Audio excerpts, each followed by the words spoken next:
Hello, welcome back to Storytime. I'm Sunny. I can hear the lovely rain outside. We've had too few days with rain. I'm thrilled that we're having so much, even as late as May. I'm hoping this trend continues because with how much we've been washing our hands, we really need all this rain. And California is dry enough without the need to use all this water. Anyways, we are going to be continuing with our Oz marathon. This is going to be the last day for this particular marathon. We're finishing up Ozma of Oz today. It's interesting, I didn't remember these books being quite so small, but we can, I've found out that we can do an Oz book in 2 streams, so that's just 4 hours of reading. Whereas like with The Wind in the Willows, that one took 4 streams, so that was 8 hours. Heidi is going to take a lot longer. That's what's on the bill for tomorrow. We're going to be starting that. And last night I did my first art stream. I have a piece of artwork that I've been wanting to do for quite a while, and it's probably my most vivid book memory, I guess you could say, like a memory of a scene in a book. And it's coming along all right. Like, of course, my standards are very high for this particular one just because I love this scene so much. But you'll get to see it, if not completely finished, it will be mostly finished. So that's going to be happening tomorrow. We'll be starting reading that story, and then who knows how long that's going to take. It is quite a chunk of a book. Anyways, let's go ahead and get started with Ozma of Oz. Chapter 11, The Gnome King. By and by, when they drew near to the mountain that blocked their path, and which was the furthermost edge of the kingdom of Ev, the way grew dark and gloomy for the reason that the high peaks on either side shut out the sunshine. And it was very silent, too. Ooh, listen to the rain come down. I love it. Hi. Oh, thank you very much. It's really hard to gauge the colors from, the picking out the colors things, but I may do another art stream tonight. We'll see and try to finish that up. But yeah, are you getting as much rain as we are? It's just increased since I started reading the story. Oh, okay. Well, I'll have the VOD of... Ooh, thunder. Nice. Yes, I'm so excited. And actually, this thunder is quite fitting with the bit that we're about to read, too, because we're going up against a boss or something. Okay, I'm going to start the chapter over so we can get the flow of it. By and by, when they drew near to the mountain that blocked their path, and which was the furthest edge of the kingdom of Ev, the way grew dark and gloomy for the reason that the high peaks on either side shut out the sunshine. And it was very silent, too, as there were no birds to sing or squirrels to chatter, the trees being left far behind them and only the bare rocks remaining. Ozma and Dorothy were a little awed by the silence, and all the others were quiet and grave except the Sawhorse, which, as it trotted along with the Scarecrow upon his back, hummed a queer song of which this was the chorus. Would a wooden horse in a woodland go? Aye, aye, I sigh, he would, although, had he not had a wooden head, he'd mount the mountain top instead. But no one paid any attention to this, because they were now close to the Gnome King's dominion, and his splendid underground palace could not be very far away. Suddenly he heard a shout of jeering laughter and stopped short. They would have to stop in a minute anyway, for the huge mountain barred their further progress, and the path ran close up to a wall of rock and ended. "Who was that laughing?" asked Ozma. There was no reply, but in the gloom they could see strange forms flit across the face of the rock. Whatever the creations might be, they seemed very like the rock itself, for they were the color of rocks, and their shapes were as rough and rugged as if they had been broken away from the side of the mountain. They kept close to the steep cliff facing our friends, and glided up and down in this way and that with a kind of regularity that was quite confusing, and they seemed not to need places to rest their feet, but clung to the surface of the rock as a fly does to a window pane, and were never still for a moment. "Don't mind them," said Tick-Tock as Dorothy shrank back. "They are only the gnomes." "What are the gnomes?" asked the girl, half frightened. "They are rock fairies and serve the Gnome King," replied the machine. "But they will do us no harm. You must call for the king, because without him you can never find the entrance to the palace." "You call," said Dorothy to Ozma. Just then the gnomes laughed again, and the sound was so weird and disheartening that the 26 officials commanded the private to right about face, and they all started to run as fast as they could. The Tin Woodman at once pursued his army and cried, "Halt!" And when they had stopped their flight, he asked, "Where are you going?" "I find I've forgotten the brush for my whiskers," said a general, trembling with fear. "So we are going back after it." "That is impossible," replied the Tin Woodman, "for the giant with the hammer would kill you all if you tried to pass him." "Oh, I'd forgotten about the giant," said the general, turning pale. "You seem to forget a good many things," remarked the Tin Woodman. "I hope you won't forget that you are brave men." "Never!" cried the general, slapping his gold-embroidered chest. "Never!" cried all the other officers, indignantly slapping their chests. "For my part," said the private meekly, "I must obey my officers, so when I am told to run, I run, and when I am told to fight, I fight." "That is right," agreed the Tin Woodman. "And now you must all come back to Ozma and obey her orders. And if you try to run away again, I will have her reduce all the 26 officers to privates and make the private your general." This terrible threat so frightened them that they at once returned to where Ozma was standing beside the Cowardly Lion. Then Ozma cried out in a loud voice, "I demand that the Gnome King appear to us." There was no reply except that the shifting gnomes upon the mountain laughed in derision. "You must not command the Gnome King," said Tick-Tock, "for you do not rule him, as you do your own people." So Ozma called again, saying, "I request the Gnome King to appear to us." Only the mocking laughter replied to her, and the shadowy gnomes continued to flit here and there upon the rocky cliff. "Try entreaty," said Tick-Tock to Ozma. "If he will not come at your request, then the Gnome King may listen to your pledging." "Oh, pleading. It is pleading." Ozma looked around proudly. "Do you wish your ruler to plead with this wicked Gnome King?" she asked. "Shall Ozma of Oz humble herself to a creature who lives in an underground kingdom?"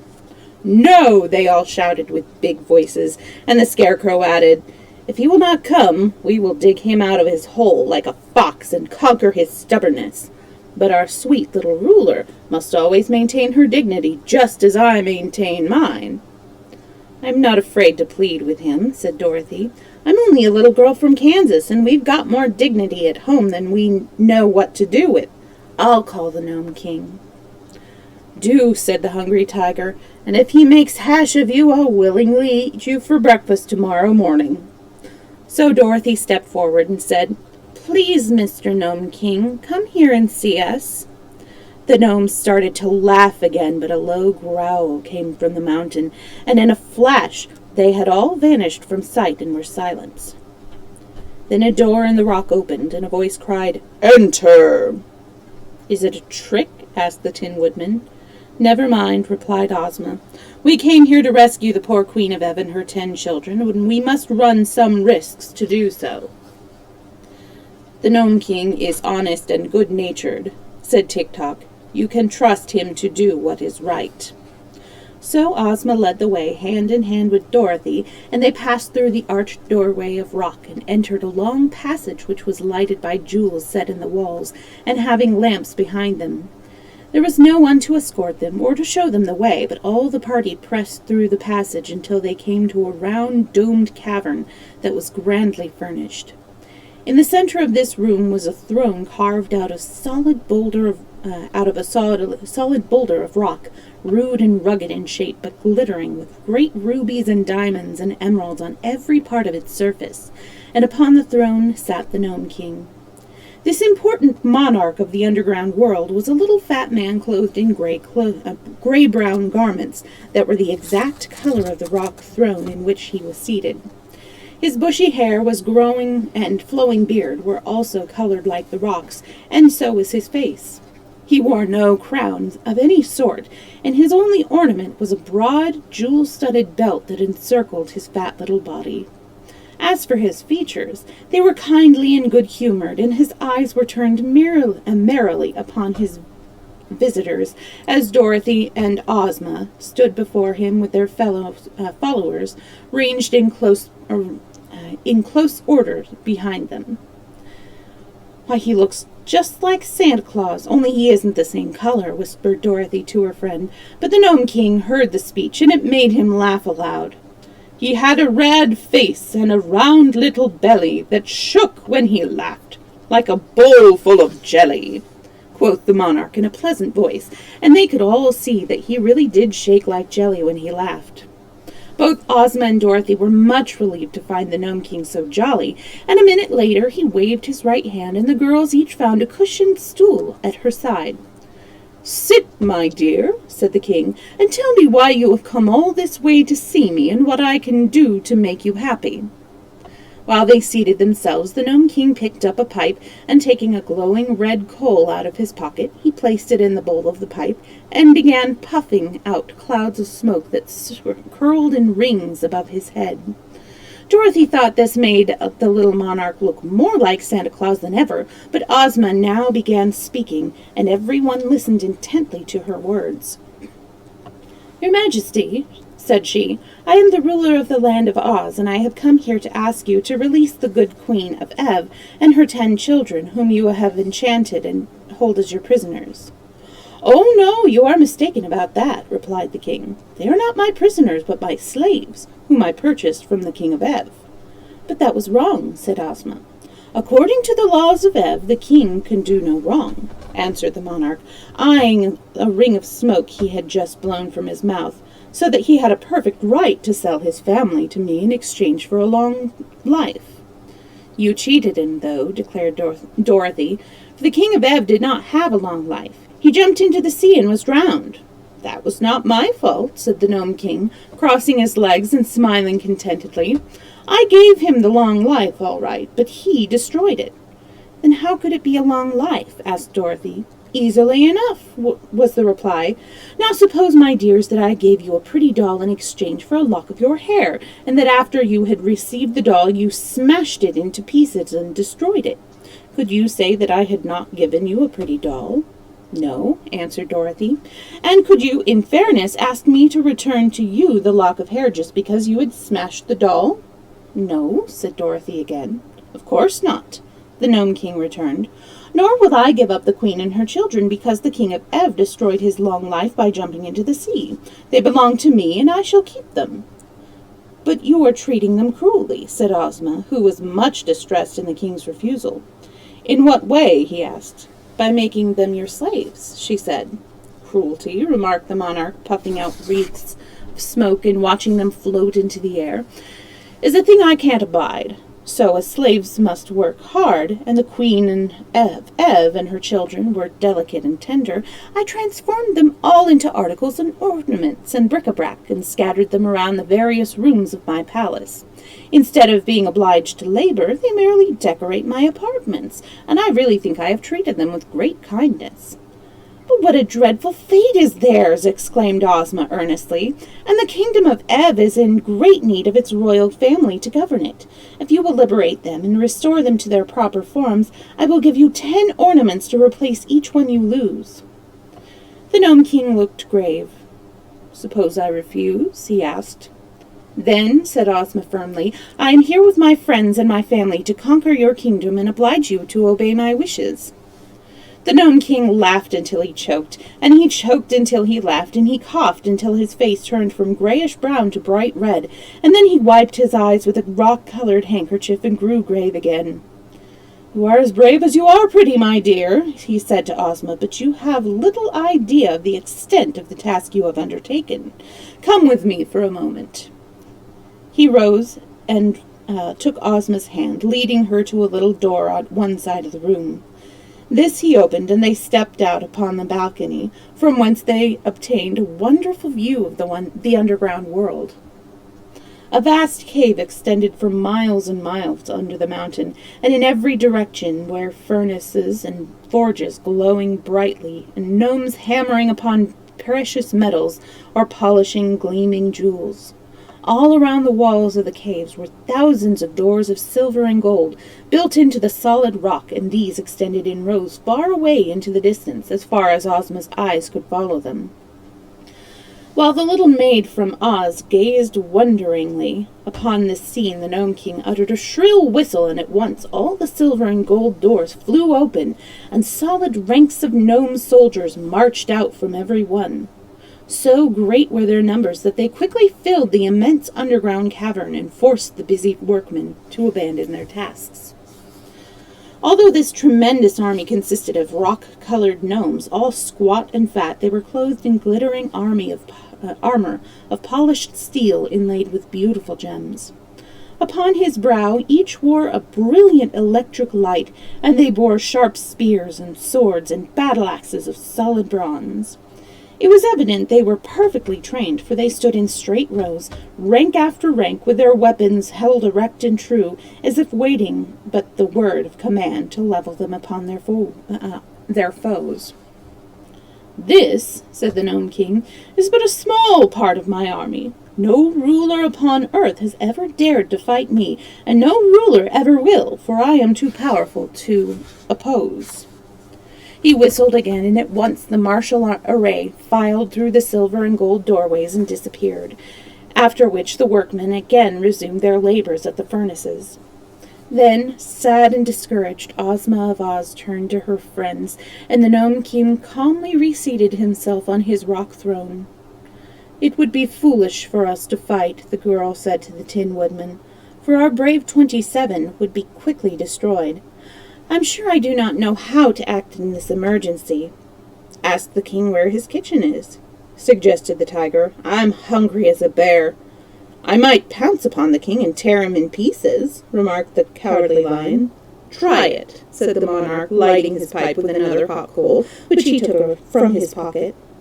The lion crouched low and tried to spring upon the Gnome King, but he hopped only a little way into the air and came down again in the same place, not being able to approach the throne even an inch.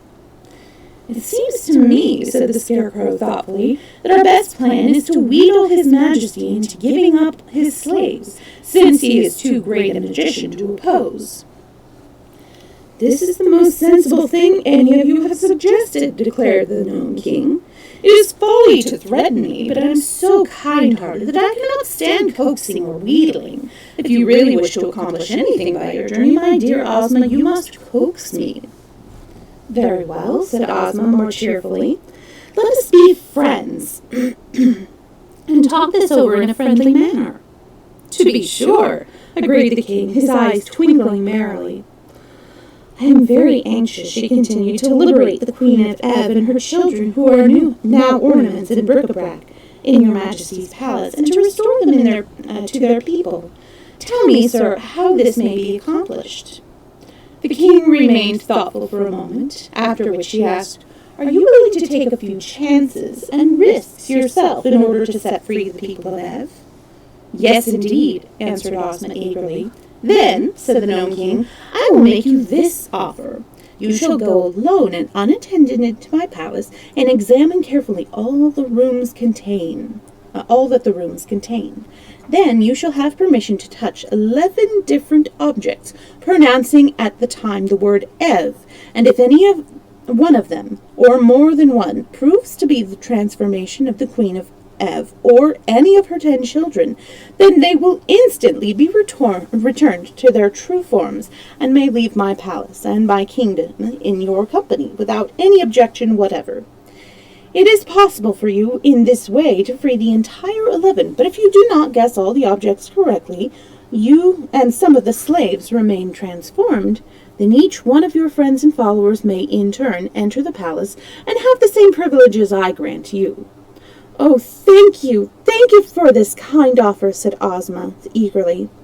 "I make but one condition," added the Gnome King, his eyes twinkling. "What is that?" she inquired. "If none of the 11 objects you touch proves to be the transformation of any of the royal family of Ev, then, instead of freeing them, you will yourself become enchanted and transformed into an article of bric-a-brac or an ornament. This is only fair and just, and is the risk you declared you were willing to take."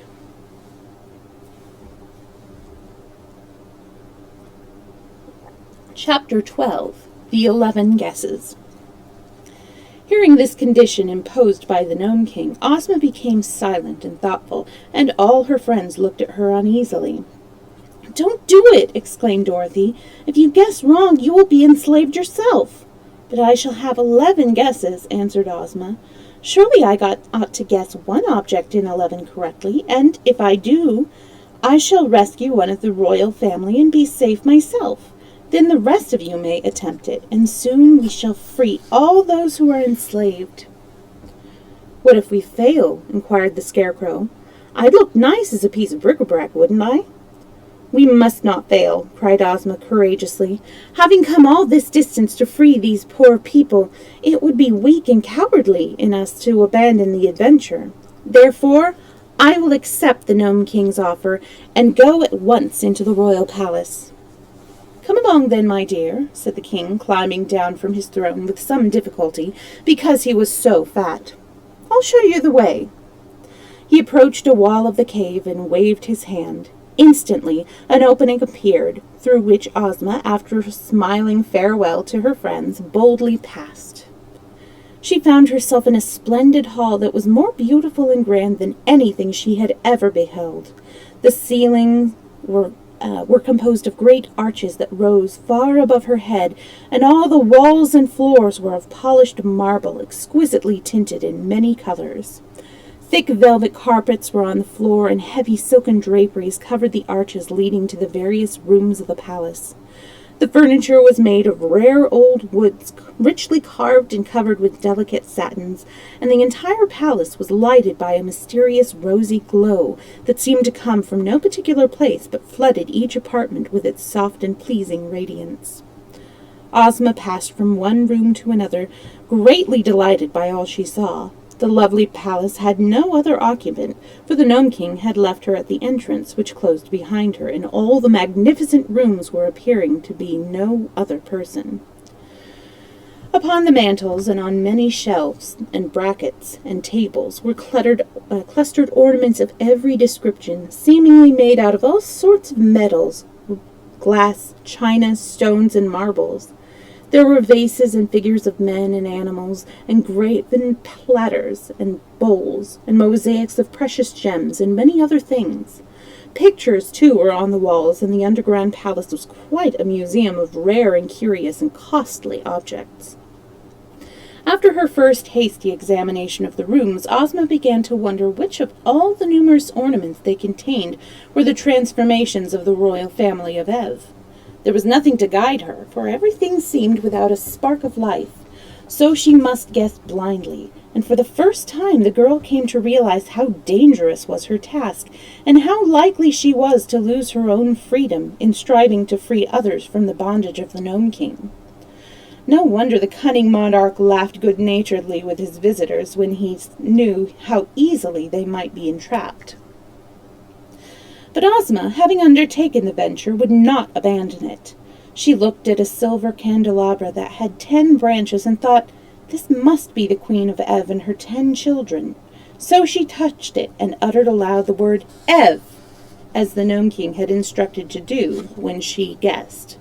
But the candelabra remained as it was before. Then she wandered into another room and touched a china lamb, thinking it might be one of the children she sought. But again she was unsuccessful. 3 guesses, 4 guesses, 5, 6, 7, 8, 9, and 10 she made, and still not one of them was right. The girl shivered a little and grew pale even under the rosy light. For now, but one guess remained, and her own fate depended upon the result. She resolved not to be hasty, and strolled through all the rooms once more, gazing earnestly upon the various ornaments, and trying to decide which she would touch. Finally, in despair, she decided to leave it entirely to chance. She faced the doorway of her room, shut her eyes tightly, and then, thrusting aside the heavy draperies, she advanced blindly with her right arm outstretched before her. Slowly, softly, she crept forward until her hand came in contact with an object upon a small round table. She did not know what it was, but in a low voice she pronounced the word, Ev. The rooms were quite empty of life after that. The Gnome King had gained a new ornament. For upon the edge of the table rested a pretty grasshopper that seemed to have been formed from a single emerald. It was all that remained of Ozma of Oz. In the throne room just beyond the palace, the Gnome King suddenly looked up and smiled. "Next," he said in his pleasant voice. Dorothy, the Scarecrow, and the Tin Woodman, who had been sitting in anxious silence, each gave a start of dismay and stared into one another's eyes. "Has she failed?" asked Tik-Tok.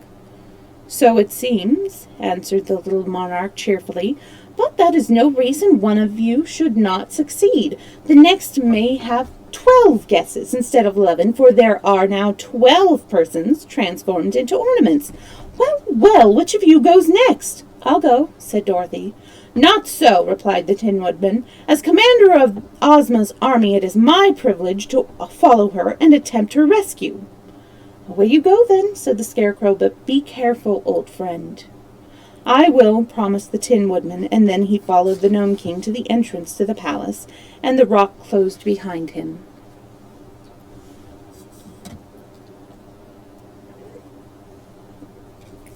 Chapter 13. The Gnome King Laughs. In a moment the king returned to his throne and relighted his pipe, and the rest of the little band of adventurers settled themselves for another long wait. They were greatly disheartened by the failure of their girl ruler, and the knowledge that she was now an ornament in the Gnome King's palace, a dreadful, creepy place in spite of all its magnificence.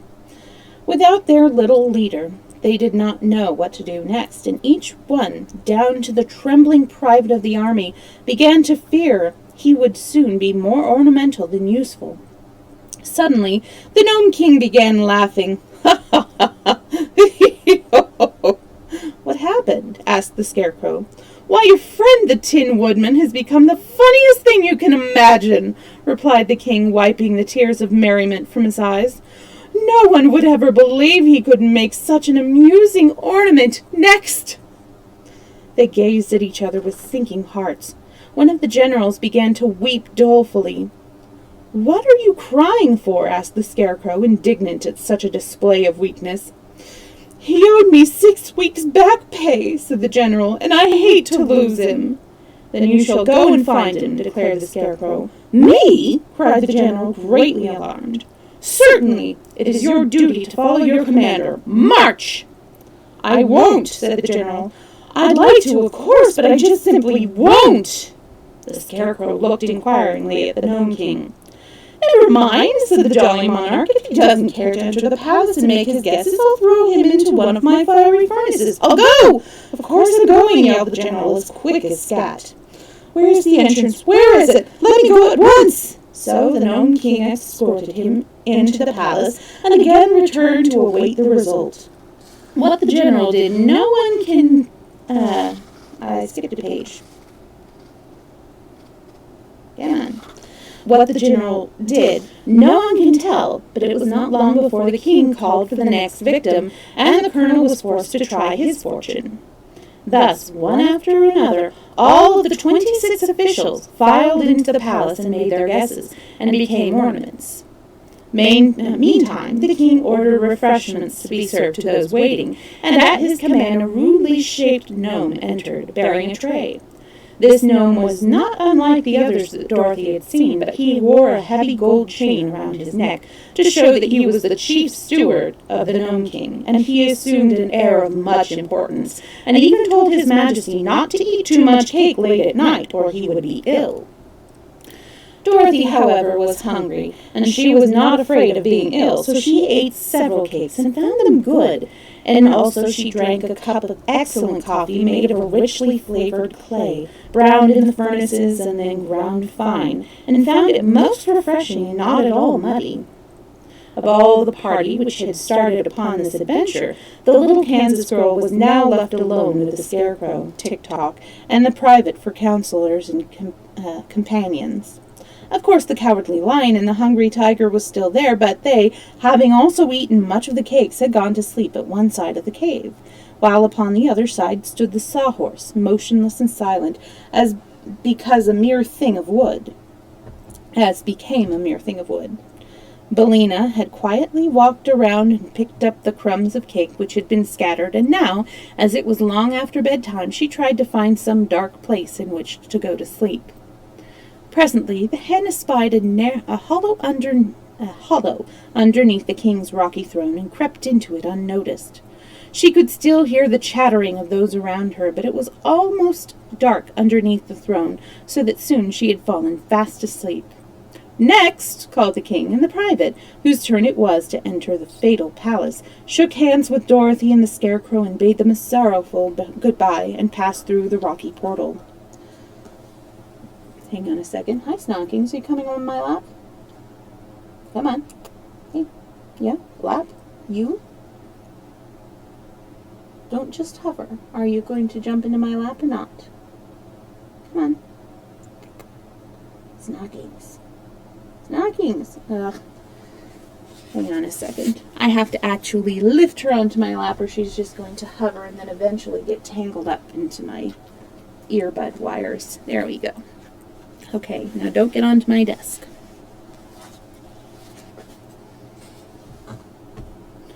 All right. They waited a long time, for the private was in no hurry to become an ornament, and made his guesses very slowly. The Gnome King, who seemed to know, by some magical power, all that took place in his beautiful rooms of his palace, grew impatient finally, and declared he would sit up no longer. "I love ornaments," said he, "but I can wait until tomorrow to get more of them. So, as soon as that stupid private is transformed, we will all go to bed and leave the job to be finished in the morning." "Is it so very late?" asked Dorothy. "Why, it's after midnight," said the king, "and that strikes me as being late enough. There is neither night nor day in my kingdom, because it is under the earth's surface where the sun does not shine, but we have to sleep just the same as the upstairs people do, and for my part I'm going to bed in a few minutes." Indeed, it was not long after that the private made his last guess. Of course he guessed wrongly, and of course he at once became an ornament, so the king was greatly pleased, and clapped his hands to summon his chief steward. "Show these guests to some of the sleeping apartments," he commanded, "and be quick about it, too, for I'm dreadfully sleepy myself." "You've no business to sit up so late," replied the steward gruffly. "You'll be as cross as a griffin tomorrow morning." His Majesty made no answer to this remark, and the chief steward led Dorothy through another doorway into a long hall from which several plain but comfortable sleeping rooms opened. The little girl was given the first room, and the Scarecrow and Tick-Tock the next, although they never slept, and the Lion and the Tiger the third. The Sawhorse hobbled after the steward into a fourth room, to stand stiffly in the center of it until morning. Each night was rather a bore to the Scarecrow, Tick-Tock, and the Sawhorse, but they had learned from experience to pass the time patiently and quietly, since all their friends who were made of flesh had to sleep and did not like to be disturbed. When the chief steward had left them alone, the Scarecrow remarked sadly, "I'm in great sorrow over the loss of my old comrade, the Tin Woodman. We have had many dangerous adventures together, and escaped them all, and now it grieves me to know that he has become an ornament, and is lost to me forever." "He was always an ornament to society," said Tick-Tock. "True, but now the Gnome King laughs at him, and calls him the funniest ornament in all the palace. It will hurt my poor friend's pride to be laughed at, continued the Scarecrow sadly. We will make rather absurd ornaments ourselves tomorrow, observed the machine in his monotonous voice. Just then Dorothy ran into their rooms in a state of great anxiety, crying, "Where's Billina? Have you seen Billina? Is she here?" "No," answered the Scarecrow. "Then what has become of her?" asked the girl. "Well, I thought she was with you," said the Scarecrow. "Yet I do not remember seeing the yellow hen since she picked up the crumbs of cake." "We must have left her in the room where the king's throne is," decided Dorothy, and at once she turned and ran down the hall to the door through which they had entered. But it was fast closed and locked on the other side, and the heavy slab of rock proved to be so thick that no sound could pass through it, so Dorothy was forced to return to her chamber. The Cowardly Lion stuck his head into her room to try to console the girl for the loss of her feathered friend. "The yellow hen is well able to take care of herself," said he, "so don't worry about her, but try to get all the sleep you can. It has been a long and weary day, and you need rest."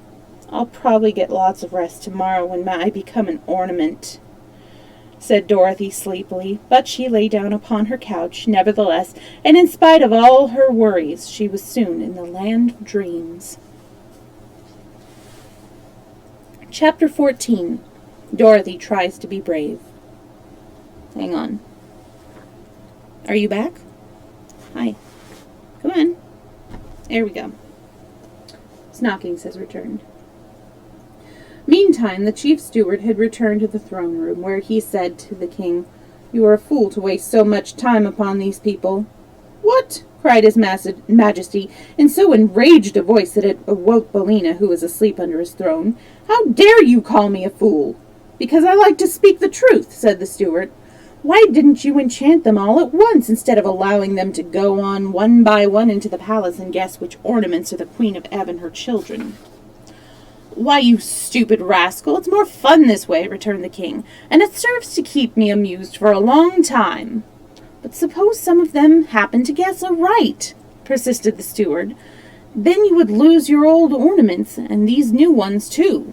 "There is no chance of their guessing right," replied the monarch with a laugh. "How could they know that the Queen of Ebb and her family are all ornaments of a royal purple color?" "But there are no other purple ornaments in the palace," said the steward. "There are many other colors, however, and the purple ones are scattered throughout the rooms, and are of many different shapes and sizes. Take my word for it, steward, they will never think of choosing the purple ornaments." Billina, squatting under the throne, had listened carefully to all this talk, and now chuckled softly to herself as she heard the king disclose his secret. "Still, you are acting foolishly by running the chance," continued the steward roughly. "And it is still more foolish of you to transform all those people from Oz into green ornaments." "I did that because they came from the Emerald City," replied the king, "and I had no green ornaments in my collection until now. I think they will look quite pretty mixed with the others, don't you?" The steward gave an angry grunt. "Have your own way, since you are the king," he growled. "But if you come to grief through your carelessness, remember that I told you so.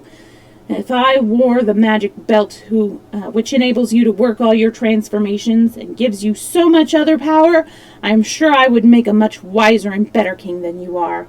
"Oh, cease your tiresome chatter," commanded the king, getting angry again. "Because you are my chief steward, you have an idea, you can scold me as much as you please. But the very next time you become impudent, I will send you to work in the furnaces and get another gnome to fill your place. Now follow me to my chamber, for I am going to bed, and see that I am wakened early tomorrow morning. I want to enjoy the fun of transforming the rest of these people into ornaments." "What color will you make the Kansas girl?" asked the ornament. "Gray, I think," said his majesty. "And the Scarecrow and the Machine Man?"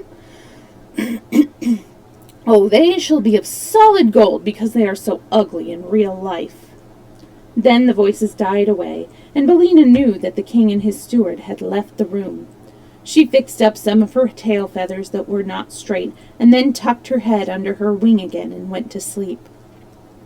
In the morning, Dorothy and the lion and tiger were given their breakfast in their rooms, and afterward joined the king in his throne room. The tiger complained bitterly that he was half-starved and begged to go into the palace and become an ornament so that he would no longer suffer the pangs of hunger. "Haven't you had your breakfast?" asked the Gnome King. "Oh, I had just a bite," replied the beast, "but what good is a bite to a hungry tiger?" "He ate 17 bowls of porridge, a platter full of fried sausages, 11 loaves of bread, and 21 mince pies," said the steward. "What more do you want?" demanded the king. "A fat baby." "I want a fat baby," said the hungry tiger. "A nice, plump, juicy, tender, fat baby. But of course if I had one, my conscience would not allow me to eat it, so I'll have to be an ornament and forget my troubles." "Impossible!" exclaimed the king. "I'll have no clumsy beasts enter my palace to overturn and break all my pretty knickknacks. When the rest of your friends are transformed, you can return to the upper world and go about your business." "As for that, we have no business when our friends are gone," said the lion, "so we do not care much what becomes of us." Dorothy begged to be allowed to go first into the palace, but Tick-Tock firmly maintained that the slaves should face danger before the mistress. The Scarecrow agreed with him in that. So the Gnome King opened the door for the machine man, who tramped into the palace to meet his fate. Then His Majesty returned to his throne and puffed his pipe so contentedly that a small cloud of smoke formed above his head. By and by he said, "I'm sorry there are so few of you left. Very soon now my fun will be over, and then for amusement I shall have nothing to do but admire my new ornaments." "It seems to me," said Dorothy, "that you are not so honest as you pretend to be." "How's that?" said the king. "Why, you made us think it would be easy to guess what ornaments the people of Ev were changed into." "It is easy," declared the monarch, "if one is a good guesser. But it appears that the members of your party were all poor guessers." "What is Tick-Tock doing now?" asked the girl uneasily. "Nothing," replied the king with a frown. "He is standing perfectly still in the middle of a room." "Oh, I expect he's run down," said Dorothy. "I forgot to wind him up this morning. How many guesses has he made?" "All that he is allowed except one," answered the king. "Suppose you go in and wind him up, and then you can stay there and make your own guesses." "All right," said Dorothy. "It is my turn next," declared the Scarecrow. "Why, you don't want to go away and leave me all alone, do you?" asked the girl. "Besides, if I go now, I can wind up Tick-Tock so that he can make his last guess." "Very well, then," said the Scarecrow with a sigh. "Run along, little Dorothy, and may good luck be with you." So Dorothy, trying to be brave in spite of her fears, passed through the doorway into the gorgeous rooms of the palace. The stillness of the palace awed her at first, and the child drew short breaths and pressed her hand to her heart and looked all around with wondering eyes. Yes, it was a beautiful place, but enchantments lurked in every nook and corner, and she had not yet grown accustomed to the wizardries of these fairy countries, so different from the quiet and sensible commonplaces of her own native land. Slowly she passed through several doors until she came upon Tick-Tock standing motionless. It really seemed then that she had found a friend in this mysterious palace, so she hastened to wind up the machine man's action and speech and thoughts. "Thank you, Dorothy," were his first words. "I have now one more guess to make." "Oh, be very careful, Tick-Tock, won't you?" cried the girl. "Yes, but the Gnome King has us in his powers, and he has set a trap for us. I fear we are all lost," he answered. "I fear so too," said Dorothy sadly. "If Smith and Tinker had given me a guessing clockwork attachment," continued Tick-Tock, "I might have defied that Gnome King. But my thoughts are plain and simple, and are not of much use in this case." "Do the best you can," said Dorothy encouragingly, "and if you fail, I will watch and see what shape you are turned into." So Tick-Tock touched a yellow glass vase that had daisies painted on one side, and he spoke at the same time the word Ev. In a flash the machine man had disappeared, and although the girl looked quickly in every direction, she could not tell which of the many ornaments the room contained had a moment before been her faithful friend and servants. All she could do was to accept the hopeless task set to her, and make her guesses and abide by the result. It can't hurt very much, she thought, for I haven't heard any of them scream or cry out, not even the poor officers. Dear me, I wonder if Uncle Henry or Aunt Em will ever know I have become an ornament in the Gnome King's palace, and must stand forever and ever in one place and look pretty. Except when I am moved to be dusted. It isn't the way I thought I'd turn out at all. But I suppose it can't be helped. She looked through all the rooms once more and examined with care all the objects they contained, but there were so many they bewildered her, and she decided, after all, as Ozma had done, that it could be only guesswork at the best, and that the chances were much against her guessing right. Timidly, she touched an alabaster bowl and said, "Ev."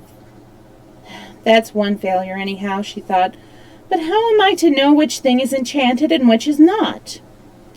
Next, she touched the image of a purple kitten that stood on the corner of a mantel, and as she pronounced the word Ev, the kitten disappeared, and a pretty fair-haired boy stood beside her. At the same time, a bell rang somewhere in the distance, and as Dorothy started back, partly in surprise and partly in joy, the little one exclaimed, "Where am I? And who are you? And what has happened to me?"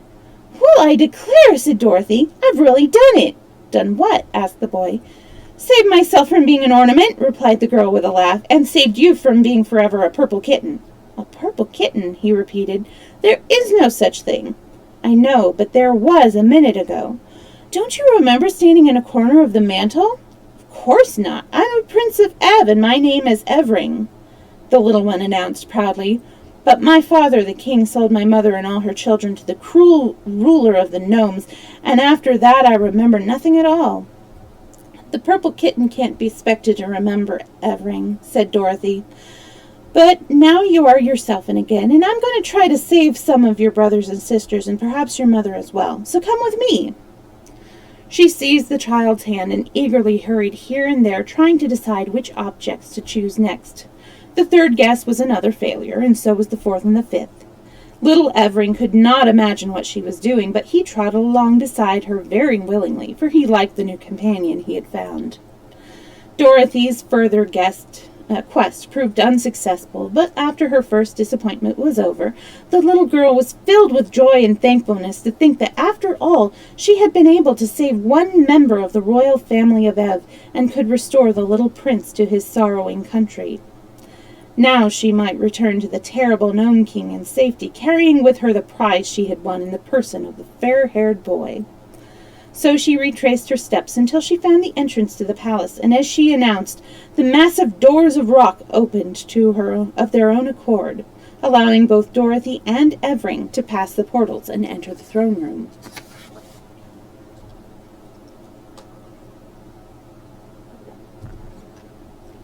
Chapter 15. Billina Frightens the Gnome King. Now when Dorothy had entered the palace to make her guesses and the Scarecrow was left with the Gnome King, the two sat in moody silence for several minutes. Then the monarch exclaimed in a tone of satisfaction, "Very good!" "Who is this very good?" asked the Scarecrow. "The Machine Man. He won't need to be wound up any more, for he has now become a very neat ornament. Very neat indeed." "How about Dorothy?" the Scarecrow inquired. "Oh, she will begin to guess pretty soon," said the king cheerfully, "and then she will join my collection and it will be your turn." The good Scarecrow was much distressed by the thought that his little friend was about to suffer the fate of Ozma and the rest of their party, but while he sat in gloomy reverie, a shrill voice suddenly cried, "Duck, duck, duck, duck, duck, duck, duck, duck, duck, duck, duck, duck," and the Gnome King clearly jumped off his seat. He was so startled. "Good gracious, what's that?" he yelled. "Why, it's Billina," said the Scarecrow. "What do you mean by making a noise like that?" shouted the king angrily as the yellow hen came from under the throne and strutted proudly about the room. "I've got a right to cackle, I guess," replied Billina. "I've just laid my egg." "What? Laid an egg? In my throne room? How dare you do such a thing?" asked the king in a voice of fury. "I lay eggs wherever I happen to be," said the hen, ruffling her feathers and then shaking them into place. "But, thunderation, don't you know that eggs are poison?" roared the king. while his rock-colored eyes stuck out with great horror. "Poison! Well, I declare," said Billina indignantly. "I'll have you know all my legs are warranted strictly fresh and up-to-date. Poison, indeed!" "You don't understand," retorted the little monarch nervously. "Eggs belong only to the outside world, to the world on the earth's surface where you come from. Here in my underground kingdom they are rank poison, as I said, and we gnomes can't bear them around." "Well, you'll have to bear this one around," declared Billina, "for I've laid it." "Where?" asked the king. "Under your throne," said the hen. The king jumped 3 feet into the air, so anxious was he to get away from the throne. Take it away at once," he shouted. "I can't," said Billina. "I haven't any hands." "I'll take the eggs," said the Scarecrow. "I'm making a collection of Billina's eggs. There's one in my pocket now, that she laid yesterday." Hearing this, the monarch hastened to put a good distance between himself and the Scarecrow, who was about to reach under the throne for the egg that the hen suddenly cried, "Stop!" "What's wrong?" asked the Scarecrow. "Don't take the egg unless the king will allow me to enter the palace and guess as the others have done," said Billina. "Pshaw!" returned the king. "You're only a hen. How could you guess my enchantments?" "I can try, I suppose," said Billina, "and if I fail, you will have another ornament." "A pretty ornament you'd make, wouldn't you?" growled the king. "But you shall have your way. It will properly punish you for daring to lay an egg in my presence. After the Scarecrow is enchanted, you shall follow him into the palace." "But how will you touch the objects?" "With my claws," said the hen, "and I can speak the word as plainly as anyone. Also, I must have the right to guess the enchantments of my friend and to release them if I succeed." "Very well," said the king, "you have my promise." "Then," said Billina to the Scarecrow, "you may get the egg."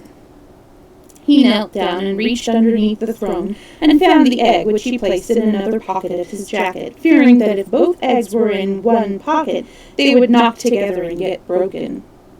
Just then a bell above the throne rang briskly, and the king gave another nervous jump. "Well, well," said he, with a rueful face, "the girl has actually done it." "Done what?" asked the Scarecrow. "She has made one guess that is right, and broken one of my neatest enchantments." "By rickety, it's too bad. I never thought she would do it." "Do I understand that she will now return to us in safety?" inquired the Scarecrow, joyfully wrinkling his painted face with a broad smile. "Of course," said the king, fretfully pacing up and down the room. "I always keep my promises, no matter how foolish they are. But I shall make an ornament of the yellow hen to replace the one I have just lost." "Perhaps you will, and perhaps you won't," murmured Billina calmly. "I may surprise you by guessing right." "Guessing right?" snapped the king. "How could you guess right where your betters have failed, you stupid fowl?" Billina did not care to answer this question, and a moment later the doors flew open and Dorothy entered, leading the little Prince Evering by the hand. The Scarecrow welcomed the girl with a close embrace, and he would have embraced Evering too in his delight. But the little prince was shy and shrank away from the painted Scarecrow because he did not yet know his many excellent qualities. But there was little time for the friends to talk because the Scarecrow must now enter the palace. Dorothy's success had greatly encouraged him, and they both hoped he would manage to make it at least one correct guess. However, he proved as unfortunate as the others, except Dorothy, and although he took a good deal of time to select his objects, not one did the poor Scarecrow guess aright. So he became a solid gold card receiver, and the beautiful but terrible palace awaited his next visitor. "It's all over," remarked the king with a sigh of satisfaction, "and it has been a very amusing performance, except for the one good guess the Kansas girl made. I am richer by a great many pretty ornaments." "It is my turn now," said Billina briskly. "Oh, I'd forgotten you," said the king, "but you needn't go if you don't wish to. I will be generous and let you off." "No, you won't," replied the hen. "I insist upon having my guesses as you promised." "Don't go, Billina," said Dorothy earnestly. "Oh, sorry, missed a part. Then go ahead, you absurd feathered fool," grumbled the king, and he caused the opening that led to the palace to appear once more. "Don't go, Billina," said Dorothy earnestly. "It isn't easy to guess those ornaments, and only luck saved me from being one myself. Stay with me, and we'll go back to the land of Ebb together. I'm sure this little prince will give us a home." "Indeed I will," said Evering with much dignity. "Don't worry, my dear," cried Bellina with a cluck that was meant for a laugh. "I may not be human, but I'm no fool, if I am a chicken." "Oh, Bellina," said Dorothy, you haven't been a chicken in a long time, not since you've been grown up." "Perhaps that's true," answered Bellina thoughtfully. "But if a Kansas farmer sold me to someone, what would he call me? A hen or a chicken?" "You are not a Kansas farmer, Bellina," replied the girl. "And you said, 'Never mind that, Dorothy. I'm going. I won't say goodbye because I'm coming back. Keep up your courage, for I'll see you a little later.'" Then Bellina gave several loud clucks that seemed to make the fat little king more nervous than ever, and marched through the entrance into the enchanted palace. "I hope I've seen the last of that bird," declared the monarch, seating himself again in his throne and mopping the perspiration from his forehead with his rock-colored handkerchief. "Hens are bothersome enough at their best, but when they can talk, they're simply dreadful." "Bellina's my friend," said Dorothy quietly. "She may not always be exactly polite, but she means well, I'm sure." "Why are you making such a ruckus, Snuggings?"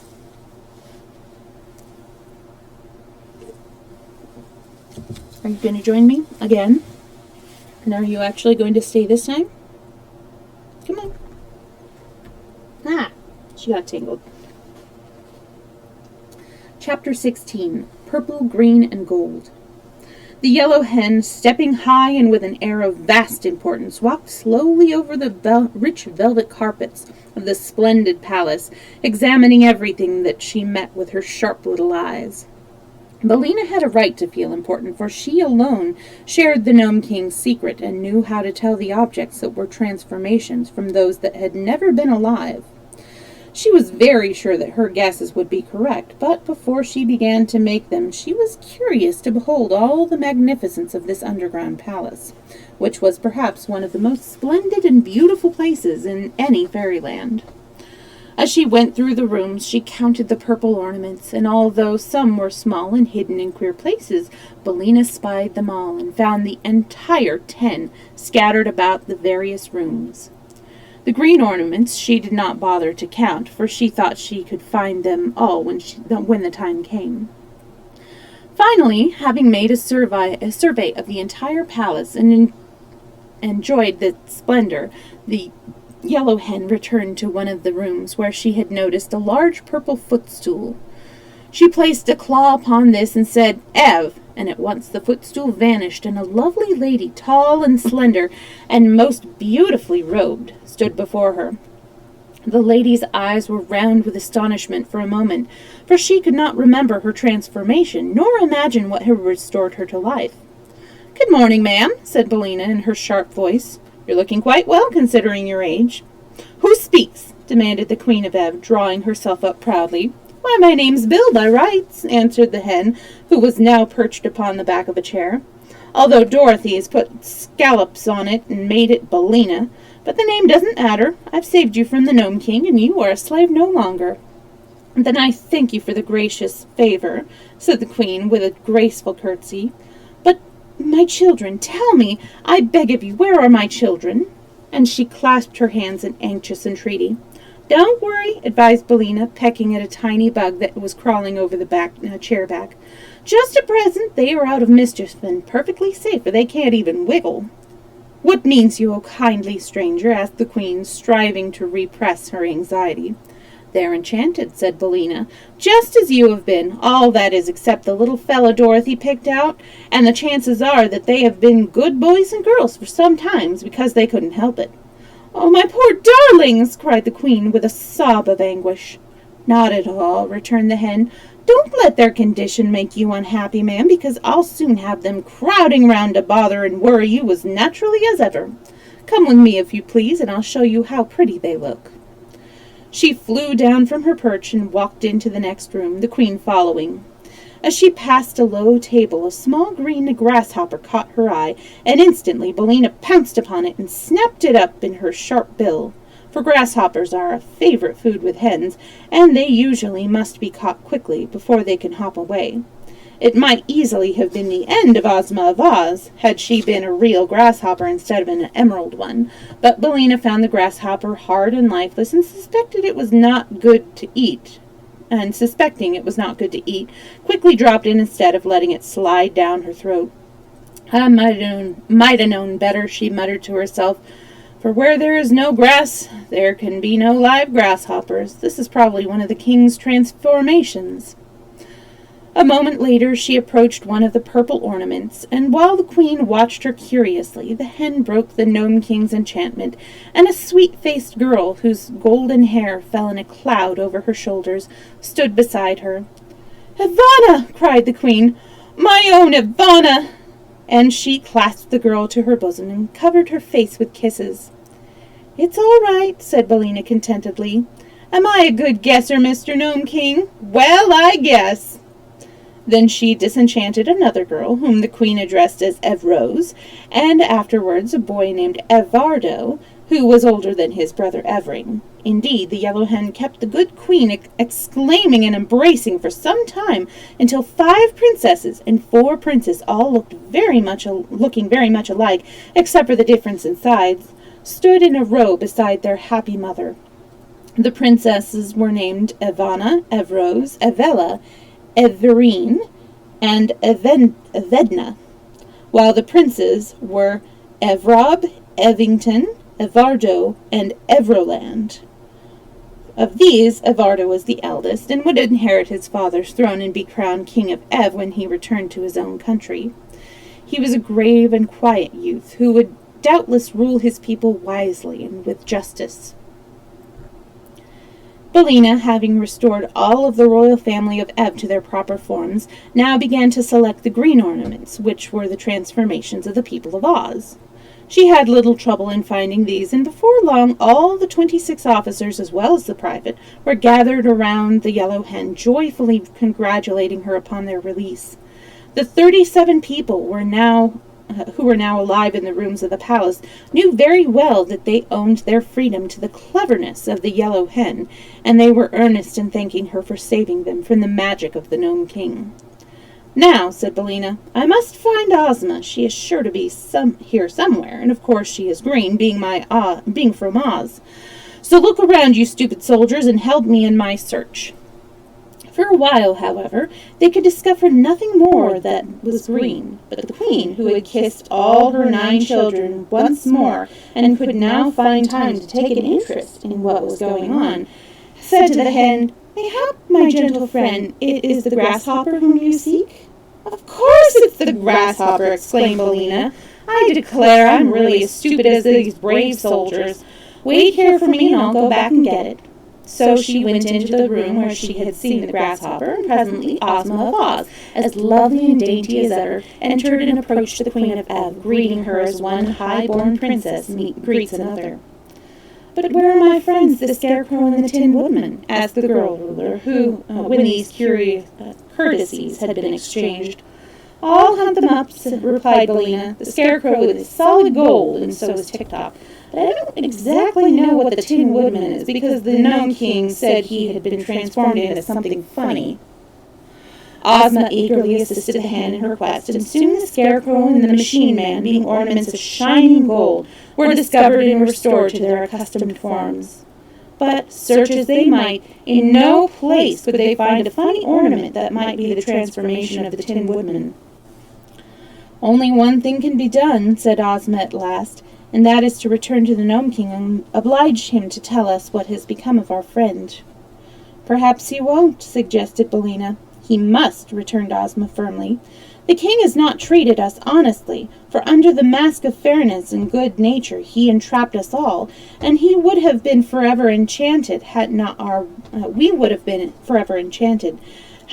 wise and clever friend, the yellow hen, found a way to save us." "The king is a villain," declared the Scarecrow. "His laugh is worse than another man's frown," said the private with a shudder. "I thought he was honest, but I was mistaken," replied Tick-Tock. "My thoughts are usually correct, but it is Smith and Tinker's fault if they sometimes go wrong or do not work properly." "Smith and Tinker's made a very good job of you," said Ozma kindly. "I do not think they should be blamed if you are not quite perfect." "Thank you," replied Tick-Tock. "Then," said Billina in her brisk little voice, "let's all go back to the Gnome King and see what he has to say for himself." So they started for the entrance, Ozma going first, with the Queen and her train of little princes and princesses following. Then came Tick-Tock and the Scarecrow, with Billina perched upon his straw-stuffed shoulder. The 27 officers and the private brought up the rear. As they reached the halls, the door flew open before them, but then they all stopped and stared into the domed cavern with faces of astonishment and dismay, for the room was filled with the mail-clad warriors of the Gnome King, rank after rank standing in orderly array, the electric lights upon their brows gleaming brightly. Their battle axes were poised as if to strike down their foes, yet they remained motionless as statues, awaiting the word of command. And in the center of this terrible army sat the little king upon his throne of rock, but he neither smiled nor laughed. Instead, his face was distorted with rage, and most dreadful to behold. Chapter 17. The Scarecrow Wins the Fight. After Billina had entered the palace, Dorothy and Evering sat down to await the success or failure of her missions, and the Gnome King occupied his throne and smoked his long pipe for a while in a cheerful and contented mood. Then the bell above the throne, which sounded whenever an enchantment was broken, began to ring, and the king gave a start of annoyance and exclaimed, "Rockety rickets!" When the bell rang a second time, the king shouted angrily, "Smudge and blazes!" And at a third ring, he screamed in a fury, "Hippocaloric!" which must be a dreadful word because we don't know what it means. After that, the bell went on ringing time after time, but the king was now so violently enraged that he could not utter a word, but hopped out of his throne and all around the room in a mad frenzy, so that he reminded Dorothy of a jumping jack. The girl was, for her part, filled with joy at every peal of the bell, for it announced the fact that Billina had transformed one more ornament into a living person. Dorothy was also amazed at Billina's success, for she could not imagine how the yellow hen was able to guess correctly from all the bewildering number of articles clustered in the rooms of the palace. But after she had counted 10 and the bell continued to ring, she knew that not only the royal family of Ev, but Ozma and her followers also were being restored to their natural forms, and she was so delighted that the antics of the angry king only made her laugh merrily. Perhaps the little monarch could not be more furious than he was before, but the girl's laughter nearly drove him frantic, and he roared at her like a savage beast. Then, as he found that all his enchantments were likely to be dispelled and his victims every one set free, he suddenly ran to the little door that opened upon the balcony and gave the shrill whistle that summoned his warriors. At once the army filed out of the gold and silver doors in great numbers and marched up a winding stairs and into the throne room, led by a stern-featured gnome who was their captain. When they had nearly filled the throne room, they formed ranks in the big underground cavern below, and then stood still until they were told what to do next. Dorothy had pressed back to one side of the cavern when the warriors entered, and now she stood holding little Evering's hand while the great lion crouched upon one side and the enormous tiger crouched on the other side. "Seize that girl!" shouted the king to his captain, and a group of warriors sprang forward to obey. But both the lion and tiger snarled so fiercely and bared their strong, sharp teeth so threateningly that the men drew back in alarm. "Don't mind them," cried the Gnome King. "They cannot leap beyond the places where they now stand." "But they can bite those who attempt to touch the girl," said the captain. "I'll fix that," answered the king. "I'll enchant them again so that they can't open their jaws." He stepped out of the throne to do this, but just then the sawhorse ran up behind him and gave the fat monarch a powerful kick with both his golden hind legs. "Ow! Murder! Treason!" yelled the king, who had been hurled against several of his warriors and was considerably bruised. "Who did that?" "I did," growled the sawhorse viciously. You let Dorothy alone, or I'll kick you again." "We'll see about that," replied the king, and at once he waved his hand toward the sawhorse and muttered a magical word. "Aha!" he continued. "Now let's see you move, you wooden mule." But in spite of the magic, the sawhorse moved, and he moved so quickly toward the king that the fat little man could not get out of his way. Thump! Bang! Came the golden heels right against his round body, and the king flew into the air and fell upon the head of his captain, who let him drop flat upon the ground. "Well, well," said the king, sitting up and looking surprised. "Why didn't my magic belt work, I wonder?" "The creature is made of wood," replied the captain. "Your magic will not work on wood, you know." "I'd forgotten that," said the king, getting up and limping to his throne. "Very well, let the girl alone. She can't escape us anyway." The warriors, who had been rather confused by these incidents, now formed their ranks again, and the sawhorse pranced around the room to Dorothy and took a position beside the hungry tiger. At that moment, the doors that led to the palace flew open, and the people of Ev and the people of Oz were disclosed to view. They paused, astonished at sight of the warriors and the angry gnome king seated in their midst. "Surrender!" cried the king in a loud voice. "You are my prisoners." "Go along!" answered Billina from the Scarecrow's shoulder. "You promised me that if I guessed correctly, my friends and I might depart in safety, and you always keep your promises." "I said you might leave the palace in safety," retorted the king, "and so you may, but you cannot leave my domains. You are my prisoners, and I will hurl you all into my underground dungeons, where the volcanic fires glow and the molten lava flows in every direction, and the air is hotter than blue blazes." "That will be the end of me, all right," said the Scarecrow sorrowfully. "One small blaze, blue or green, is enough to reduce me to ash heap." "Do you surrender?" demanded the king. Billina whispered something in the Scarecrow's ear that made him smile and put his hands in his jacket pockets. "No," returned Ozma, boldly answering the king. Then she said to her army, "Forward, my brave soldiers, and fight for your ruler and yourselves, unto death." "Pardon me, most royal Ozma," replied one of the generals, "but I find that I and my brother officers all suffer from heart disease, and the slightest excitement might kill us. If we fight, we may get excited. Would it not be well for us to avoid this grave danger?" "Soldiers should not have heart disease," said Ozma. "Private soldiers are not, I believe, afflicted that way," declared another general, twirling his mustache thoughtfully. "If your Royal Highness desires, we will order our private to attack yonder warriors." "Do so," replied Ozma. "Forward, march!" replied all the generals with one voice. "Forward, march!" yelled the colonels. "Forward, march!" shouted the majors. "Forward, march!" commanded the captains, and at that the private leveled his spear and dashed furiously upon the foe. The captain of the gnomes was so surprised by this sudden onslaught that he forgot to command his warriors to fight, so that the 10 men in the first row who stood in front of the private spear fell over like so many toy soldiers. The spear could not go through their steel armor, however, so the warriors scrambled to their feet again, and by that time the private had knocked over another row of them. Then the captain brought down his battle-axe with such a strong blow that the private's spear was shattered and knocked from his grasp, and he was helpless to fight any longer. The Gnome King had left his throne and pressed through his warriors to the front ranks so that he could see what was going on. But as he faced Ozma and her friends, the Scarecrow, as if aroused to action by the valor of the private, drew one of Billina's eggs from his right jacket pocket and hurled it straight at the little monarch's head.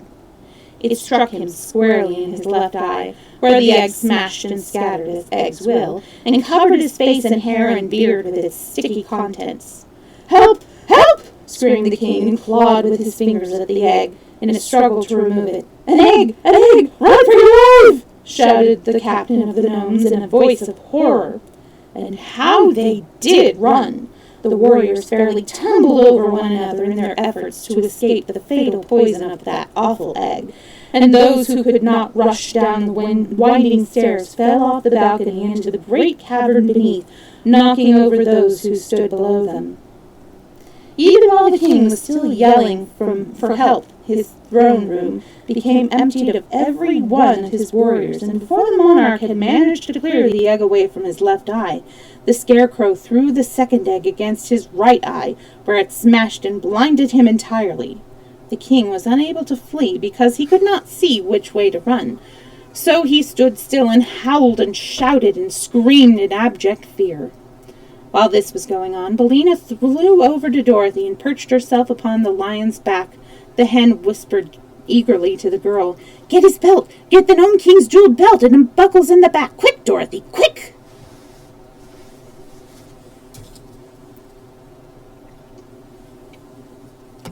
Chapter 18. The Fate of the Tin Woodman. Dorothy obeyed. She ran at once behind the Gnome King, who was still trying to free his eyes from the egg, and in a twinkling she had unbuckled his splendid jeweled belt and carried it away with her to her place beside the tiger and lion, where, because she did not know what else to do with it, she fastened it around her own slim waist. Just then the chief steward rushed in with a sponge and bowl of water and began mopping away the broken eggs from his master's face. In a few minutes, and while all the party stood looking on, the king regained the use of his eyes, and the first thing he did was to glare wickedly upon the scarecrow and exclaim, "I'll make you suffer for this, you hay-stuffed dummy! Don't you know eggs are poison to gnomes?" "Really," said the scarecrow, "they don't seem to agree with you, although I wonder why." They were strictly fresh and above suspicion," said Billina. "You ought to be glad to get them." "I'll transform you all into scorpions," cried the king angrily, and began waving his arms and muttering magic words. But none of the people became scorpions, so the king stopped and looked at them in surprise. "What's wrong?" he asked. "Why, you are not wearing your magic belt," replied the chief steward, after looking the king over carefully. "Where is it? What have you done with it?" The Gnome King clapped his hand to his waist, and his rock-colored face turned white as chalk.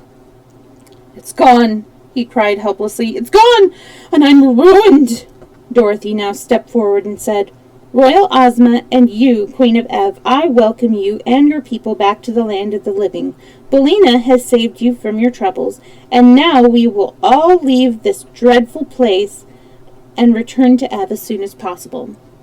While the child spoke, they could all see that she wore the magic belt, and a great cheer went up from all her friends, which was led by the voices of the Scarecrow and the Private. But the Gnome King did not join them.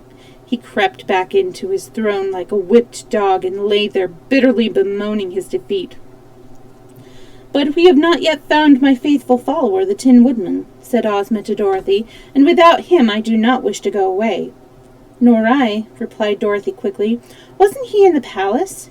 "He must be there," said Billina, "but I had no clue to guide me in guessing the Tin Woodman, so I must have missed him."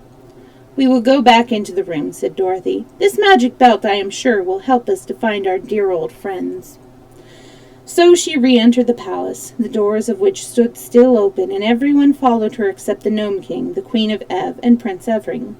The mother had taken the little prince in her lap and was fondling and kissing him lovingly, for he was her youngest born. But the others went with Dorothy, and when she came to the middle of the first room, the girl waved her hand, as she had seen the king do, and commanded the Tin Woodman, whatever form he might then have, to resume his proper shape. No result followed this attempt, so Dorothy went into another room and repeated it, and so forth all the rooms of the palace. Yet the Tin Woodman did not appear to them, nor could they imagine which among the thousands of ornaments was their transformed friend.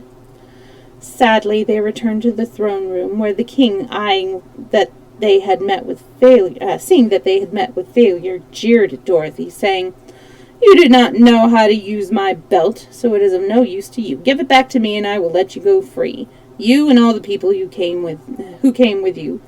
As for the royal family of Ev, they are my slaves and shall remain here. I shall keep the belt, said Dorothy. But how can you escape without my consent? Asked the king.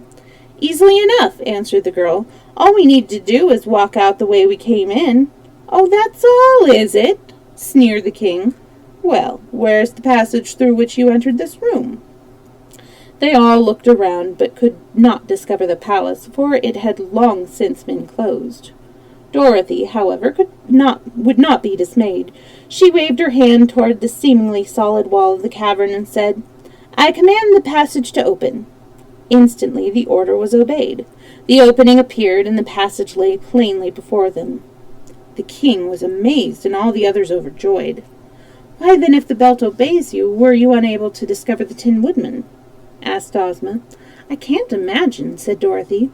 See here, girl, proposed the king eagerly.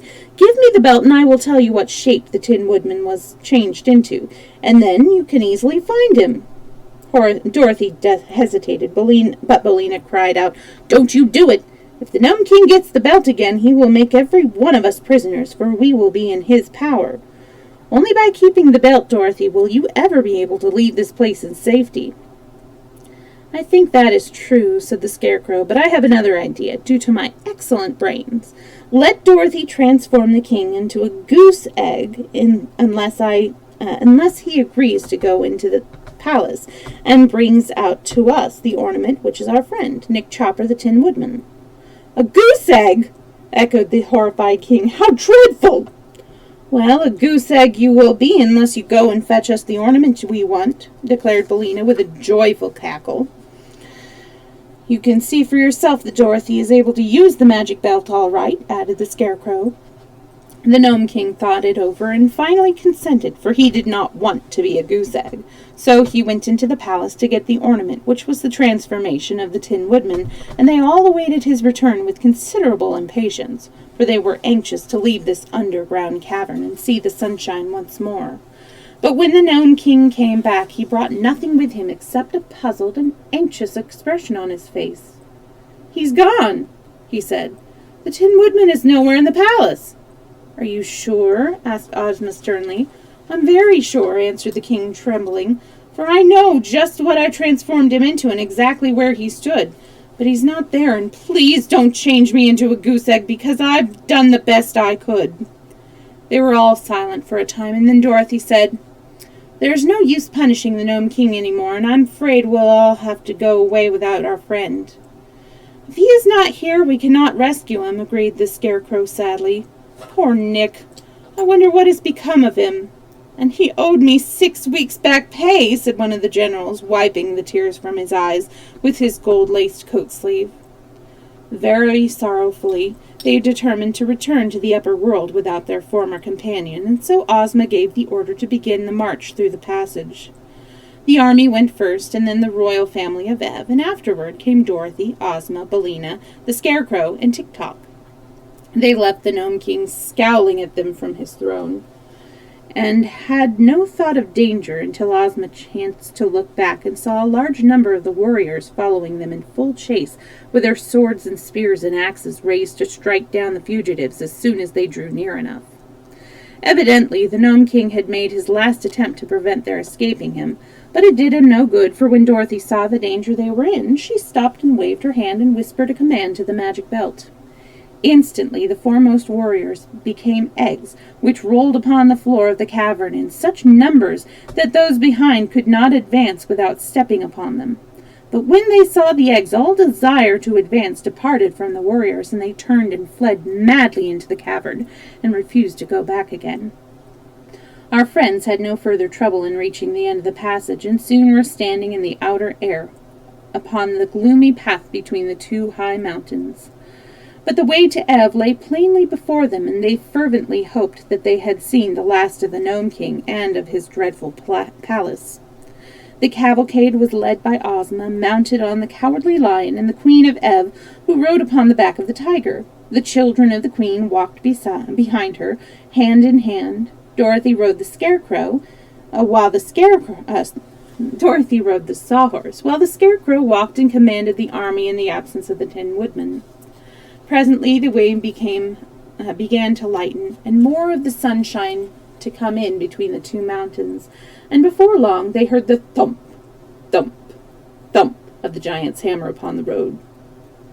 "How may we pass the monstrous man of iron?" asked the queen, anxious for the safety of her children. But Dorothy solved the problem by a word to the magic belt. The giant paused, with his hammer held motionless in the air, thus allowing the entire party to pass between his cast-iron legs in safety. Chapter 19. The King of Ev. If there were any shifting, rock-colored gnomes on the mountainside now, they were silent and respectful, for our adventurers were not annoyed, as before, by their impudent laughter. Really, the gnomes had nothing to laugh at, since the defeat of their king. On the other side they found Ozma's golden chariot standing as they had left it. Soon the lion and the tiger were harnessed to the beautiful chariot in which was enough room for Ozma and the queen, and 6 of the royal children. Little Evering preferred to ride with Dorothy upon the sawhorse, which had a long back. The prince had recovered from his shyness and had become very fond of the girl who had rescued him, so they were fast friends and chatted pleasantly together as they rode along. Bellina was also perched upon the head of the wooden steed, which seemed not to mind the added weight in the least, and the boy was full of wonder that a hen could talk and say such sensible things. When they came to the gulf, Ozma's magic carpet carried them all over in safety, and now they began to pass the trees in which birds were singing, and the breeze that was wafted to them from the farms of Ev was spicy with flowers and new-mown hay, and the sunshine fell full upon them to warm them and drive away from their bodies the chill and dampness of the underground kingdom of the gnomes. "I would be quite content," said the Scarecrow to Tik-Tok, "were only the Tin Woodman with us, but it breaks my heart to leave him behind." "He was a fine fellow," replied Tik-Tok, "although his material was not very durable." "Oh, tin is an excellent material," the Scarecrow hastened to say, "and if anything ever happened to poor Nick Chopper, he was always easily soldered. Besides, he did not have to be wound up, and was not liable to get out of order." "I sometimes wish," said Tik-Tok, "that I was stuffed with straw, as you are. It is hard to be made of copper." "I have no reason to complain of my lot," replied the Scarecrow. "A little fresh straw now and then makes me as good as new, but I can never be the polished gentleman that my dear poor departed friend, the Tin Woodman, was." You may be sure the royal children of Ev and their queen mother were delighted at seeing again their beloved country, and when the towers of the palace of Ev came into view, they could not forbear cheering at the sight. Little Evering, riding in front of Dorothy, was so overjoyed that he took a curious tin whistle from his pocket and blew a shrill blast that made the sawhorse leap and prance in sudden alarm. "What is that?" asked Bellina, who had been obliged to flutter her wings in order to keep her seat upon the head of the frightened sawhorse. "It's my whistle," said Prince Evering, holding it out upon his hand. It was in the shape of a little fat pig made of tin and painted green. The whistle was in the tail of a pig. "Where did you get it?" asked the yellow hen, closely examining the toy with her bright eyes. "Why, I picked it up in the Gnome King's palace while Dorothy was making her guesses, and I put it in my pocket," answered the little prince. Bellina laughed, or at least she made the peculiar cackle that served her for a laugh. "No wonder I couldn't find the Tin Woodman," said she. "And no wonder the magic belt didn't make him appear, or the king couldn't find him either." "What do you mean?" questioned Dorothy. "Why, the prince had him in his pocket," cried Bellina, cackling again. "I did not," protested little Evering. "I only took the whistle." "Well, then, watch me," returned the hen, and reaching out her claw, she touched the whistle and said, "Ev!" Swish! "Good afternoon," said the Tin Woodman, taking off his funnel cap and bowing to Dorothy and the prince. "I think I must have been asleep for the first time since I was made of tin, for I do not remember our leaving the Gnome King." "You have been enchanted," answered the girl, throwing an arm around her old friend and hugging him tight in her joy. "But it's all right now." "I want my whistle," said the little prince, beginning to cry. "Hush," cautioned Bellina. "The whistle is lost, but you may have another when you get home." The Scarecrow had fairly thrown himself into the bosom of his old comrade, so surprised and delighted was he to see him again, and Tik-Tok squeezed the Tin Woodman's hand so earnestly that he dented some of his fingers. Then they had to make way for Ozma to welcome the Tin Man, and the army caught sight of him and set up a cheer, and everybody was delighted and happy. For the Tin Woodman was a great favorite with all who knew him, and his sudden recovery after they had thought he was lost to them forever was indeed a pleasant surprise. Before long the cavalcade arrived at the royal palace, where a great crowd of people had gathered to welcome their queen and her 10 children. There was much shouting and cheering, and the people threw flowers in their path, and every face wore a happy smile.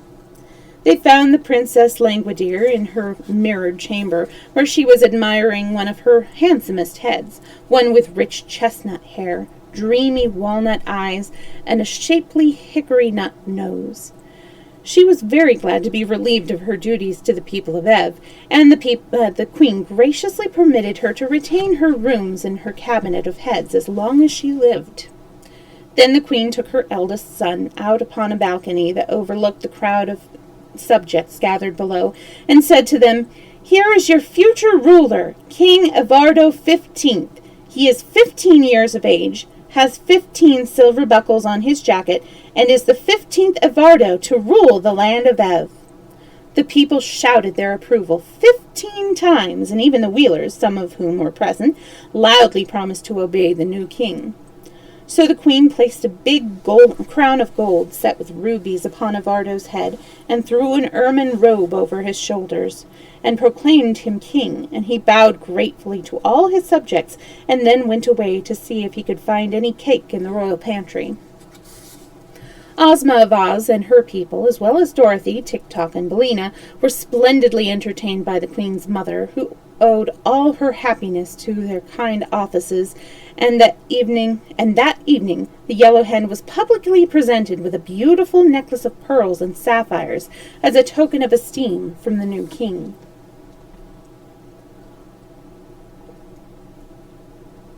Chapter 20. The Emerald City. Dorothy decided to accept Ozma's invitation to return with her to the land of Oz. There was no greater chance of her getting home from Ev than from Oz, and the little girl was anxious to see once more the country where she had encountered such wonderful adventures.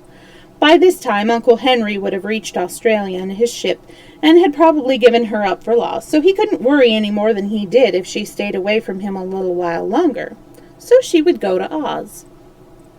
They bade goodbye to the people of Ev, and the king promised Ozma that he would ever be grateful to her and render the land of Oz any service that might lie within his power.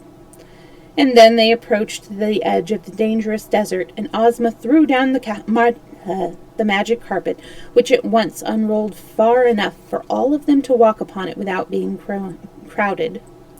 Tik-Tok, claiming to be Dorothy's faithful follower because he belonged to her, had been permitted to join the party, and before they started, the girl wound up his machinery as far as possible, and the Copper Man stepped off as briskly as any one of them.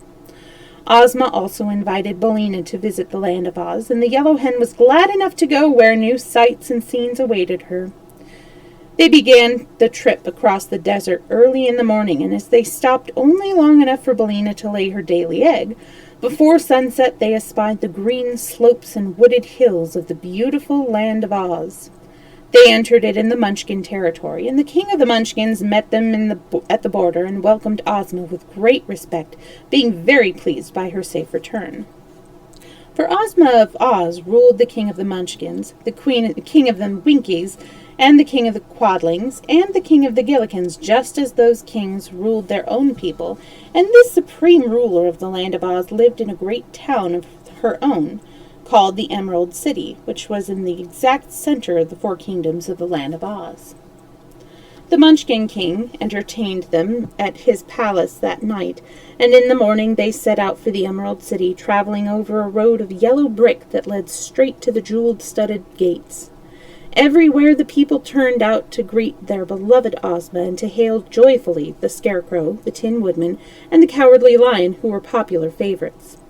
Dorothy, too, remembered some of the people who had befriended her on the occasion of her first visit to Oz, and they were well pleased to see the little Kansas girl again, and showered her with compliments and good wishes.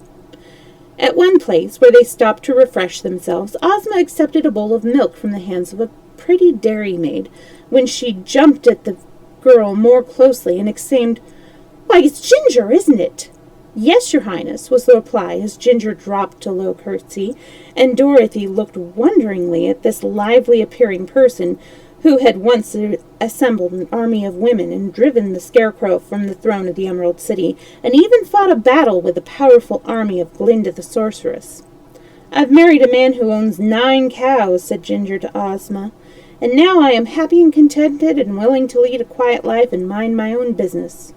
"Where's your husband?" asked Ozma.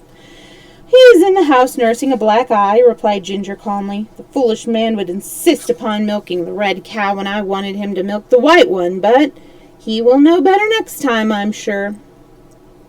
Then the party moved on again, and after crossing a broad river on a ferry and passing many fine farmhouses that were dome-shaped and painted a pretty green color, they came in sight of the large building that was covered with flags and bunting. "I don't remember that building," said Dorothy. "What is it?" "That is the College of Art and Athletic Perfection," replied Ozma. "I had it built quite recently, and the Wogglebug is its president. It keeps him busy, and the young men who attend the college are no worse off than they were before. You see, in this country are a number of youths who do not like to work, and the college is an excellent place for them." And now they came in sight of the Emerald City, and the people flocked out to greet their lovely ruler. There were several bands and many officers and officials of the realm, and a crowd of citizens in their holiday attire. Thus the beautiful Ozma was escorted by a brilliant procession to her royal city, and so great was the cheering that she was obliged to constantly bow to the right and left to acknowledge the greetings of her subjects. That evening there was a grand reception in the royal palace, attended by the most important persons of Oz, and Jack Pumpkinhead, who was a little overripe but still active, read an address congratulating Ozma of Oz upon the success of her generous mission to rescue the royal family of a neighboring kingdom. The magnificent gold medals set with precious stones were presented to each of the 26 officers, and the Tin Woodman was given a new axe studded with diamonds, and the Scarecrow received a silver jar of complexion powder. Dorothy was presented with a pretty coronet and made a Princess of Oz, and Tik-Tok received 2 bracelets set with 8 rows of very clear and sparkling emeralds. Afterward they sat down to a splendid feast, and Ozma put Dorothy at her right, and Billina at her left, where the hen sat upon a golden roost and ate from a jeweled platter. Then were placed the Scarecrow, the Tin Woodman, and Tik-Tok with baskets of lovely flowers before them, because they did not require food. The 26 officers were at the lower end of the table, and the Lion and the Tiger also had seats, and were soon served on golden platters that held half a bushel at one time. It's a shame that the private didn't get anything. The wealthiest and most important citizens of the Emerald City were proud to wait upon these famous adventurers, and they were assisted by a sprightly little maid named Jellia Jam, whom the Scarecrow pinched across her rosy cheek, and seemed to know very well. During the feast, Ozma grew thoughtful, and suddenly she asked, "Where's the private?" "Oh, he's sweeping out the barracks," replied one of the generals, who was very busy at eating a turkey leg. "But I have ordered him a dish of bread and molasses to eat when his work is done." "Let him be sent for," said the girl ruler. When they waited for his command to be obeyed, she inquired, "Have we any other privates in the army?" "Oh, yes," replied the Tin Woodman. "I believe they are 3 altogether." The private now entered, saluting his officials, and the Royal Ozma very respectfully. "What is your name, my man?" asked the girl. "Omby-Amby," answered the private. "Then, Omby-Amby," said she, "I promote you to be Captain General of all the armies of my kingdom, and especially to be commander of my bodyguard at the royal palace." "It is very expensive to hold so many offices," said the private, hesitating. "I have no money with which to buy uniforms." You will be supplied from the royal treasury," said the Ozma. Then the private was given a seat at the table, where the other officers welcomed him cordially, and the feasting and merriment were resumed. Suddenly, Jellia Jam exclaimed, "There is nothing more to eat! The hungry tiger has consumed everything!" "That is not the worst of it," declared the tiger mournfully. "Somewhere, or somehow, I've actually lost my appetite." Chapter 21. Dorothy's Magic Belt. Dorothy passed several very happy weeks in the land of Oz as the guest of the royal Ozma, who delighted to please and interest the little Kansas girl. Many new acquaintances were formed and many old ones renewed, and wherever she went Dorothy found herself among friends.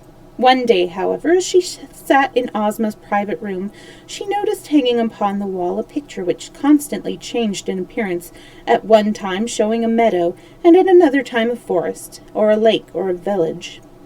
"How curious!" she exclaimed after watching the shifting scenes for a few moments. "Yes," said Ozma, "that is really a wonderful invention in magic. If I wish to see any part of the world or any person living, I need only express the wish, and it is shown in the picture." "May I use it?" asked Dorothy eagerly. "Of course, my dear."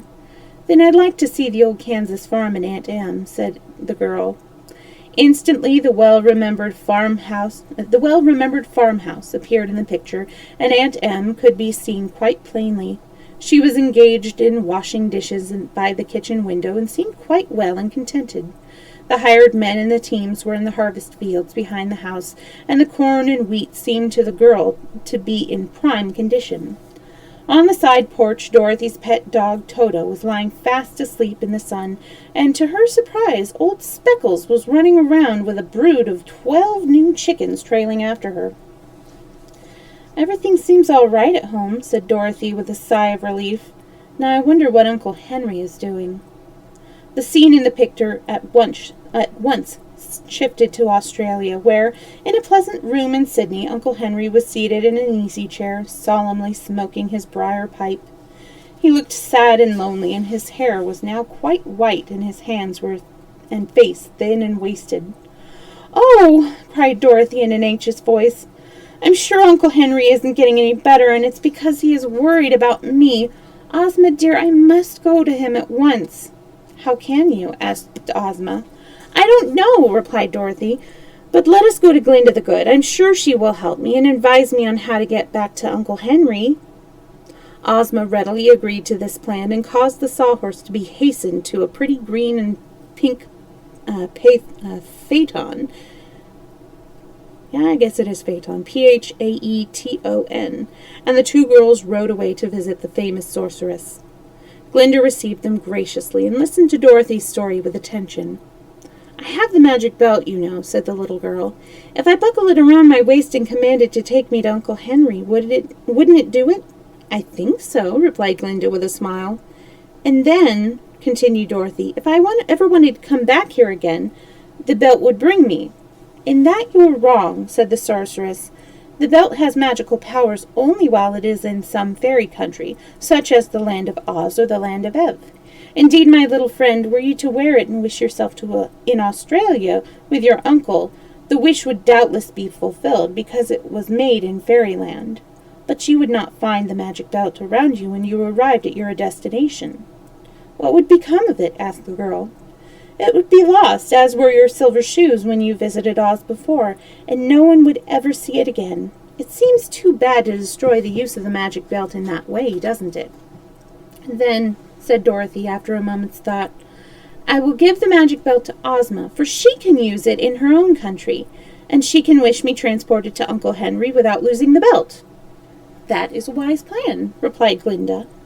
So they rode back to the Emerald City, and on the way it was arranged that every Saturday morning Ozma would look at Dorothy in her magic picture wherever the little girl might chance to be.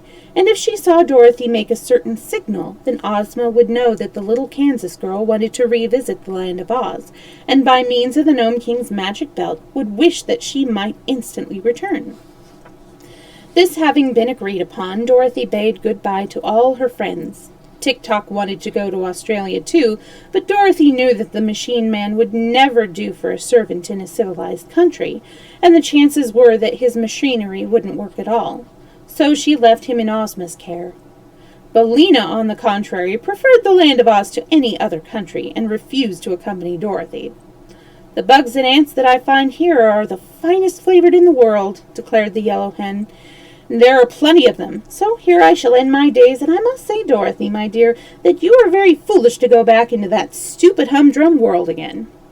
"Uncle Henry needs me," said Dorothy simply, and everyone except Billina thought it was right that she should go. All Dorothy's friends of the land of Oz, both old and new, gathered in a group in front of the palace to bid her a sorrowful goodbye and to wish her long life and happiness. After much handshaking, Dorothy kissed Ozma once more and then handed her the Gnome King's magic belt, saying, "Now, dear Princess, when I wave my handkerchief, please wish me with Uncle Henry. I'm awfully sorry to leave you and the Scarecrow and the Tin Woodman and the Cowardly Lion and Tick-Tock and everybody, but I do want my Uncle Henry. So goodbye, all of you." Then the little girl stood on one of the big emeralds which decorated the courtyard, and after looking once again at each of her friends, waved her handkerchief. "No," said Dorothy, "I wasn't drowned at all, and I've come to nurse you and take care of you, Uncle Henry, and you must promise to get well as soon as possible." Uncle Henry smiled and cuddled his little niece close in his lap. "I'm better already, my darling," said he.